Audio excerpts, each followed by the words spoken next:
Thank you very much, Mr. Speaker, sir. I also like to support the statement by Senator Boni Khalwale.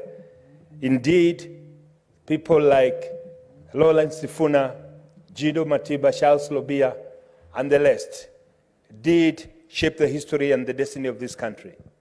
Mr. Speaker, sir, in the spirit of the demise of Lawrence Sifuna, who has been fortunately survived by a very strong politician in the name of Edwin Sifuna, with whom I sit in one committee, his commitment to liberate this country, regardless of the party position he holds, Mr. Speaker, sir, is something that we as senators are very proud of. Mr. Speaker, sir, having said that, it is also indeed very important that we note there are politicians who need to learn from the likes of Lawrence Sifuna. Those who wait until the president is out of the way, out of the country, and then they list national assets and put them for sale. Mr. Speaker, sir, we want to urge these leaders who sit near the high offices that it's important to note that it cannot, and we cannot accept them, to put such an important national heritage like the KICC for sale. Mr. Speaker, sir, I want today to add my voice.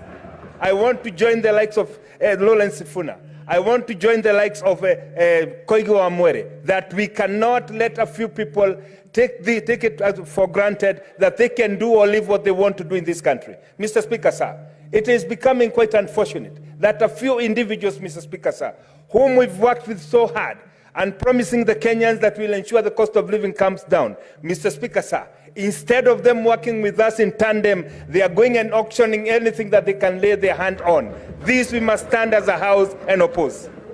Mr. Speaker, sir, today I want to start in the same spirit of Lawrence Sifuna and say this country belongs to all of us.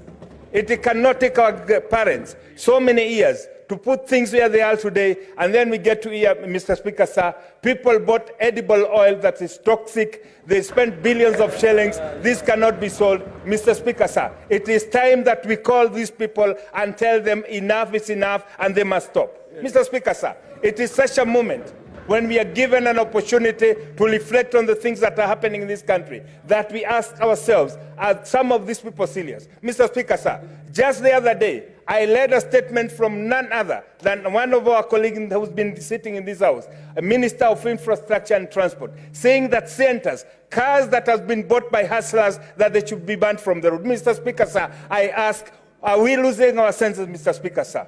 When must we realize that we must work for Kenyans? Mr. Speaker, sir, in the same spirit of Lawrence Sifuna, I want to tell Kenyans that yes, we must stand up and will not let anybody take advantage of you. We are going to pursue justice until we bring it to the logical conclusion. Because this is the spirit, Mr. Speaker, sir. When we are gone like Lawrence Sifuna is gone, we want somebody to stand in this out and say, he stood as a senator and stood for the justice of the people. I start to be counted as those who will fight for the justice of the people, regardless of the people who are pushing and waiting. Only when the president is away of the country, they put national assets for sale. It is unacceptable, Mr. Speaker, sir, and I urge my colleagues to stand up and oppose this. Thank you, Mr. Speaker, sir.